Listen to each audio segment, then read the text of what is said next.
Oke, assalamualaikum warahmatullahi wabarakatuh. Pada kesempatan ini saya akan melakukan penjelasan mengenai materi seminar, dan materi seminar ini berjudul tentang International Conference on Science in Information Technology. Jadi untuk mempersingkat waktu, kita langsung saja ke materi yang pertama, yaitu materi penelitian, a new concept in reproduction stage of genetic algorithm and cell prediction.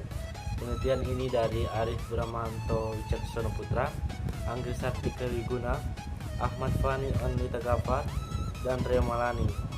Di materi ini memprediksi curah hujan yang mempertimbangkan variabel iklim seperti suhu udara, kelembapan udara, tekanan udara, dan kecepatan angin. Dikategorikan dalam proses stokastik non-stasioner. Pemodelan data time series partisipasi dilakukan dengan menggunakan model MECORX, algoritma genetik atau disingkat dengan GA, digunakan untuk mengoptimalkan koefisien keseluruhan model sehingga hasil yang diperoleh cukup akurat. Dan sebuah konsep baru dalam tahap reproduktif yang disebut graphic self atau disingkat dengan GS adalah dirancang untuk meningkatkan kinerja GA, algoritma genetik tadi, dalam hal kecepatan dan ketepatan proses prediksi. Untuk membuktikan kinerjanya GA, algoritma genetik, dalam hal kecepatan dan ketepatan, waktu dilakukan dengan menggunakan EGI tanpa CS. Hasilnya, kecepatan proses EGI dengan CS berkisar kira-kira 9,6 lebih cepat dibandingkan dengan tanpa CS. Jadi perbedaan mutlak dari MSI ideal untuk EGI dengan CS adalah 0,004 dibandingkan dengan 0,0151 untuk EGI tanpa CS. Dan di sini juga membahas tentang permasalahan jumlah hari hujan dalam satu bulan mempengaruhi jumlah curah hujan. Curah hujan atau presipitasi adalah suatu unsur hidrometer, kumpulan partikel zat cair atau padat dengan cara jatuh atau mengembang di suatu tempat, merupakan hasil kondensasi uap air di dalam udara atau awan. Data curah hujan dapat dikategorikan sebagai data waktu dengan pola musiman dan non-stasioner. Akan lebih menarik bila kejadian pola musiman dan non-stasioner disertai dengan kondisi lain seperti suhu udara, kelembaban udara, tekanan udara, dan kecepatan angin. Dan di sini juga ada skema evaluasi genetik untuk pemodelan data deret waktu curah hujan yang mendefinisikan individu adalah suatu komposisi nilai yang menyatakan suatu solusi terhadap suatu masalah. Dan ada juga penentuan bentuk. Kromosom, ada berbagai macam bentuk kromosom. Kromosom biner terbentuk dari gen yang memiliki nilai 0 dan 1. Kromosom float atau dengan integer terbentuk dari gen yang memiliki nilai pecahan atau nilai integer. Jadi di sini ada dua kromosom. Ada berbagai macam bentuk kromosom. Ada kromosom biner dan kromosom float. Dan kromosom biner ini terbentuk dari gen yang memiliki nilai 0 dan 1. Dan kromosom float ini yang terbentuk dari integer, yang terbentuk dari gen yang memiliki nilai pecahan atau nilai integer. Dan di sini juga membahas tentang penentuan nilai fitness. Nilai fitness merupakan ukuran sebagai seberapa baik solusi yang diungkapkan oleh seorang individu. GA bertujuan untuk menemukan nilai kebugaran maksimum. Dalam penelitian ini juga fungsi objektif diberikan oleh FR sama dengan E dalam kurung T, sehingga nilai fitness dapat dinyatakan sebagai fitness sama dengan 1 slash dalam kurung 1 plus VR. Jika VR sama dengan 0, maka kebugaran sama dengan 1. Dan disini juga membahas tentang pembangunan data. Pelatihan data curah hujan, suhu udara, kelembapan, tekanan angin, dan kecepatan angin diperoleh oleh Stasiun Cuaca di Samarinda dari tahun 2006 sampai dengan 2014.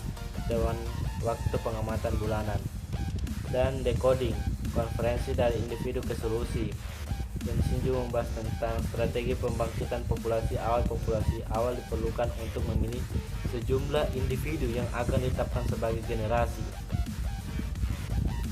Dan di sini juga membahas tentang yang terakhir, yaitu elitisme. Elitisme adalah pemilihan individu yang memiliki kebugaran terbaik sebagai individu yang unggul. Di setiap generasi, nilai fitness terbaik dari seorang individu akan dibandingkan dengan elitisme. Jika lebih besar dari elitisme, maka individu tersebut akan menjadi elitisme. Oke, itu tadi dari materi pertama tentang penelitian yang dibawa oleh Arif. Penelitian dari Arif Bramanto Caksono Putra, Anggi Sartika Wiguna, Ahmad Fani, Lita Gafar, dan Remalani. Dan kemudian kita akan lanjut ke materi kedua, yaitu penelitian dari Made Fasma Ul Azza dan Sinta Husno Hidayati from School November Institute of Technology. Di sini penelitian mengenai ekspresi wajah adalah bentuk komunikasi manusia yang terbentuk nonverbal. Manusia dapat mengenali ekspresi wajah dengan mudah, namun berbeda dengan komputer yang tidak bisa untuk mengenali ekspresi mimik wajah. Pengenalan ekspresi wajah digunakan dalam berbagai bidang. Penelitian ini mengeksplorasi teknik pembelajaran mendalam berbasis jaringan saraf konvolusional. Pendekatan metode konvolusional terdiri dari 3 tahap, yaitu persiapan, ekstraksi ciri, dan klasifikasi. Otot yang membentuk ekspresi wajah disebut dengan gerakan wajah. Ekman dan Friesen mengembangkan sistem komprehensif untuk sintesis ekspresi wajah berdasarkan apa yang disebut unit aksi (AU). Mereka mendefinisikan sistem pengkodean tindakan wajah jadi dari 46 AU untuk mewakili gerakan wajah dasar. Jaringan konvensional CNN adalah jenis pembelajaran mendalam berbasis jaringan saraf yang digunakan untuk menganalisis gambar visual. CNN juga banyak digunakan untuk mendeteksi dan mengenali objek. Arsitektur CNN dibagi menjadi 2 bagian besar, yaitu lapisan ekstraksi fitur dan lapisan yang sepenuhnya terhubung. Jadi dia dibagi menjadi 2 lapisan, yaitu lapisan ekstraksi fitur dan lapisan yang sepenuhnya terhubung. Johan Lilok Ans YOLO adalah arsitektur pembelajaran yang dirancang untuk mendeteksi metode pendeteksian objek lain. Selain itu, YOLO tahap pertama berupa kotak pembatas yang memprediksi ada tidaknya suatu objek. Kemudian menggabungkan dengan CNN untuk menentukan objek apa yang berada di dalam kotak pembatas. Set data wajah yang lebih lebar adalah data tolak ukur pendeteksian wajah, ada 32.203 gambar dan label 393.703 wajah dengan tingkat variabilitas tinggi dalam skala pose dan oklusi seperti yang digambarkan dalam gambar sampel. Itu tadi dari materi penelitian dari Made Fasma Ul Azza, Sintami dan Sintami Husno Hidayati. Dan kemudian kita akan lanjut ke materi selanjutnya, yaitu materi penelitian pendeteksian penyakit ubi. Ubi kayu merupakan tanaman yang banyak terdapat di Indonesia. Iya, banyak terdapat di Indonesia. Provinsi Lampung yang terbesar. Salah satu manfaat singkong adalah sebagai pengganti nasi karena berkarbohidrat. Selain itu, ubi kayu merupakan bahan pangan pokok di beberapa daerah. Pada tahun 2016, 5 tahun terakhir, laju pertumbuhan mengalami penurunan bahkan lebih banyak, yaitu di Indonesia 5,37% dalam 1 tahun. Salah satu penyebab penurunan produksi adalah penyakit yang menyerang tanaman ubi kayu. Oleh karena itu, deteksi dini dan identifikasi area panen di Indonesia terdapat penyakit tanaman menjadi faktor utama untuk mencegah dan mengurangi penyebaran penyakit tanaman ubi kayu penghasil ubi kayu di Indonesia. Implementasi metode konvensional network untuk klasifikasi penyakit pada daun singkong di Indonesia dilakukan dengan menggunakan paket TransFlow di Google Colabs menggunakan arsitektur CNN dan MobileNet Fitur dengan input 224x224. Fungsi aktivasi yang digunakan adalah ReLU. Fungsi classifier yang digunakan adalah Sotmax. Fungsi loss yang digunakan adalah categorical cross entropy, iterasi, EPOS 80 dan ukuran learning rate dari 0,001.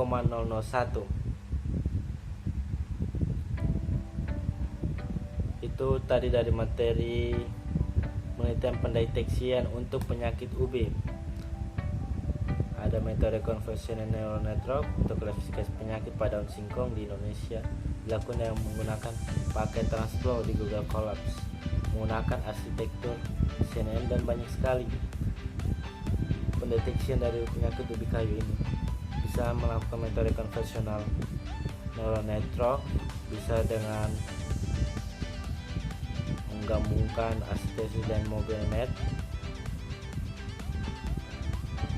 dan materi selanjutnya itu materi penelitian segmentasi gigi otomatis dan latar belakang pada rangkaian gigi menggunakan jaringan konvolusi U-Net. Segmentasi U-Net cepat dan menghasilkan tepi citra yang halus. Segmentasi U-Net memerlukan kebenaran dasar yang cukup yang membutuhkan waktu relatif lama untuk menetapkan dan memvalidasi kebenaran dasar. Akurasi rata-rata dari akurasi segmentasi jaringan konvolusional U-Net yang diusulkan mencapai hasil yang sangat besar, 97,61% dari rata-rata fuzzy. Siemens spesial berbasis Scarnet Gaussian sebesar 65,55%. Namun demikian, di antara data pengujian citra tahun 1907 menyebabkan 14,58% menghasilkan kesalahan segmentasi. Dan materi selanjutnya yaitu materi penelitian penanganan land breaking pada Askar Latin Bali.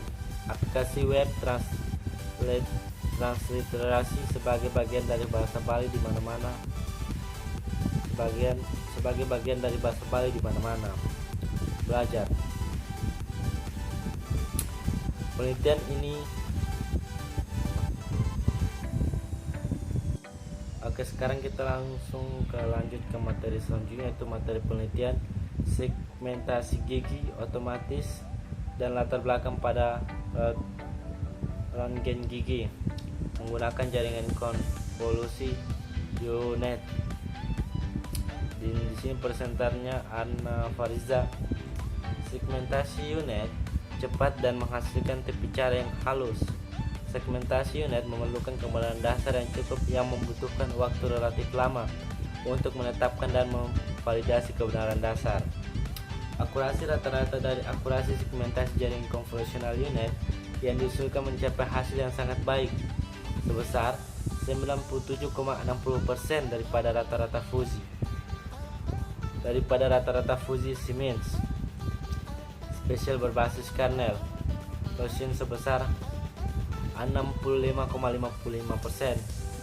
Itu rata-rata dari fuzzy Siemens spesial berbasis kernel Gaussian sebesar 65,5%. Dan lebih besar itu konvensional U-Net sebesar 97,61%. Namun demikian, di antara data pengujian citra tahun 1907 menyebabkan 14,58% menghasilkan kesalahan segmentasi. Itu tadi dari materi penelitian segmentasi gigi otomatis dan latar belakang pada rangkaian gigi. Oke, sekarang kita akan lanjut ke materi selanjutnya, yaitu materi penelitian penanganan land breaking pada Askara Latin Bali. Aplikasi web translator sebagai bagian dari bahasa Bali di mana-mana belajar. Penelitian ini bertujuan untuk melestarikan bagian dari budaya lokal Bali yang terancam punah, yaitu pengetahuan transliterasi Askara Latin ke Askara Bali melalui teknologi web yang mendukung pembelajaran di mana-mana. Penelitian ini interdisipliner 2 menganalisis penanganan pemutasan baris pada aplikasi web transliterasi Askara Latin ke Askara Bali karena belum ada kajian tentang Askara tanpa batas kata atau scriptio continuo.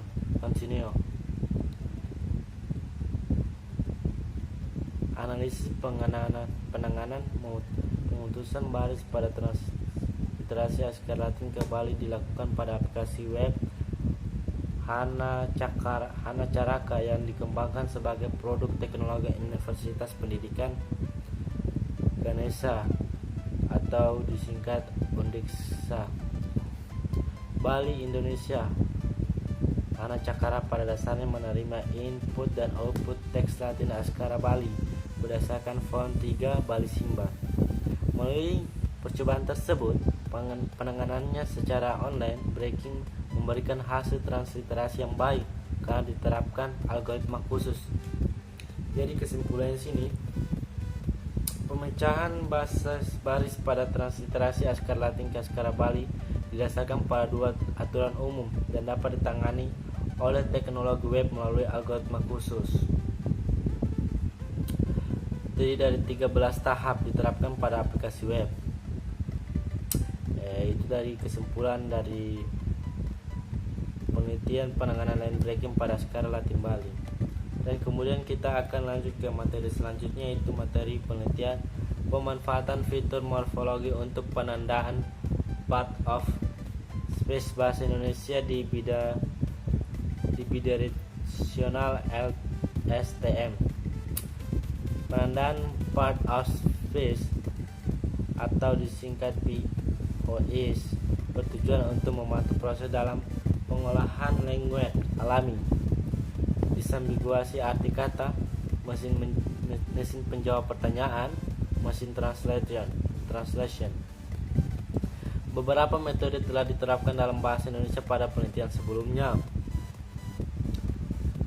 Namun jaringan saraf penerapan dalam bahasa Indonesia masih belum menggunakan dan merepresentasikan struktur morfologi dari kata tersebut. Hasil penelitian ini menunjukkan bahwa pemanfaatan fitur morfologi sebagai penambahan vektor input embedding kata memberikan hasil yang lebih baik dibandingkan dengan word embedding saja, di mana LexStreamer memberikan hasil yang lebih baik daripada imbuhan karakter tetap. Namun, jika embedding kata dikesampingkan dan indeks kata digunakan sebagai vektor kata, maka imbuhan karakter tetap memberikan hasil yang lebih baik daripada LexStreamer karena imbuhan karakter tetap dapat merepresentasikan kata yang berbeda secara lebih beragam dibandingkan LexStreamer. Itu tadi dari materi penelitian pemanfaatan fitur morfologi untuk penandaan part of space bahasa Indonesia di bidirectional LSTM. Kemudian kita akan lanjut ke materi selanjutnya, yaitu materi penelitian distribusi kamus berdasarkan jumlah karakter optimasi pemeriksa ejaan jarak Demerau sampai Levensen. Presenter Utomo Pujianto. Latar belakangnya adalah kesalahan pengetikan terjadi berkali-kali. Beberapa metode pengecekan ejaan kata Jaro Winker Distance, Levensen Distance, dan Demerau Levensen Distance. Modul pemeriksa ejaan seringkali juga menawarkan saran kata yang benar. Colquier and Demerau Levensen Distance waktu pengerjaan yang lama, terutama dengan kamus yang berukuran besar. Beberapa contoh kesalahan yang sering terjadi: kesalahan dalam mengganti satu karakter seperti huruf sayang menjadi sayang. Kesalahan penyisipan satu kata seperti kata sayang menjadi sayang. Yang menjadi sayang yang di sini terdapat double A. Salah dengan menghilangkan satu kata seperti kata sayang menjadi sayang.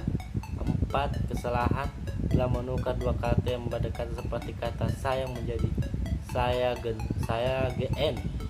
Error pada dua kata yang tidak diberi spasi seperti kata sayang aku menjadi sayang aku.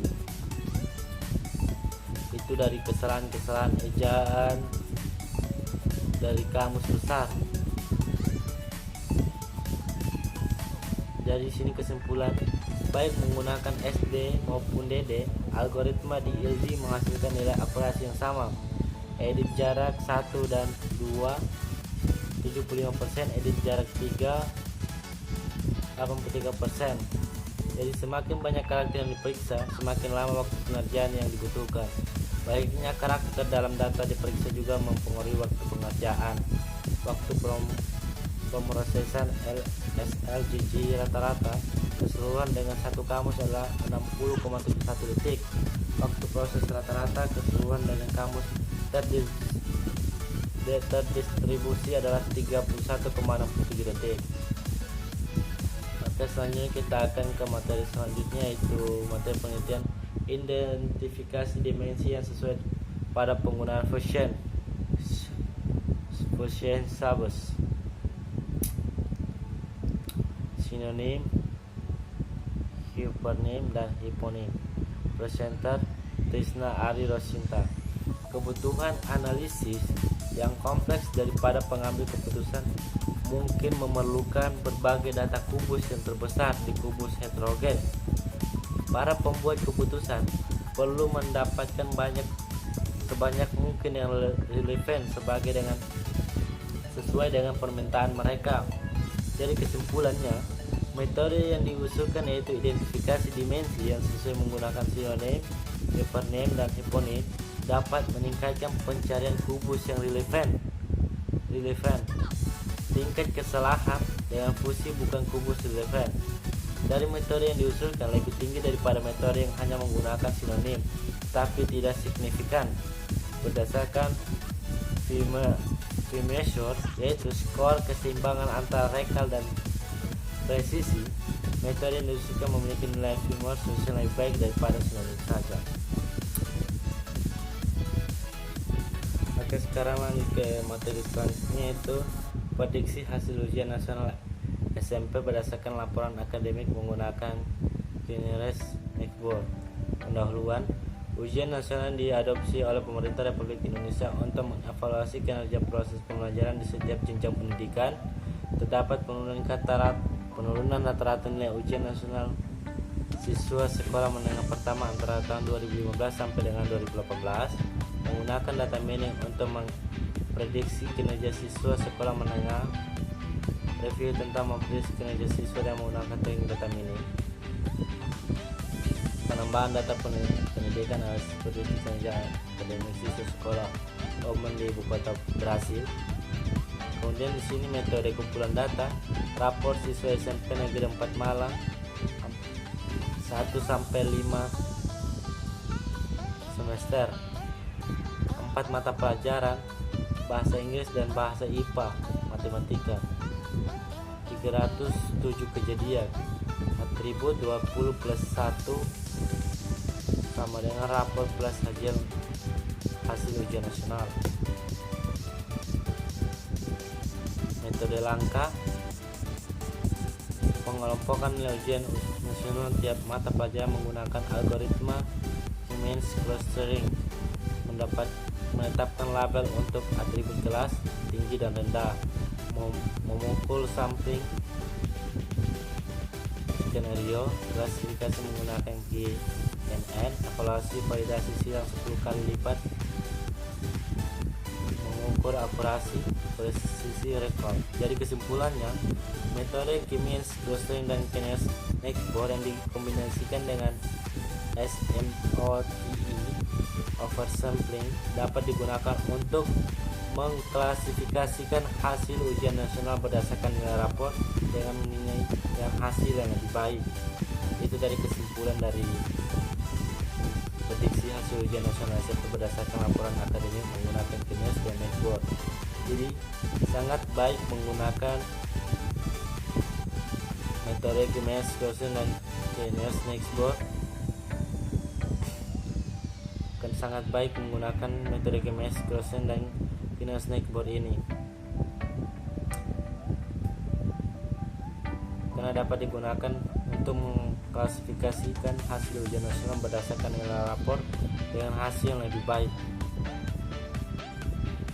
Oke, mungkin itu saja materi yang bisa saya jelaskan dari Seminar International Conference on Science and Information Technology. Assalamualaikum warahmatullahi wabarakatuh.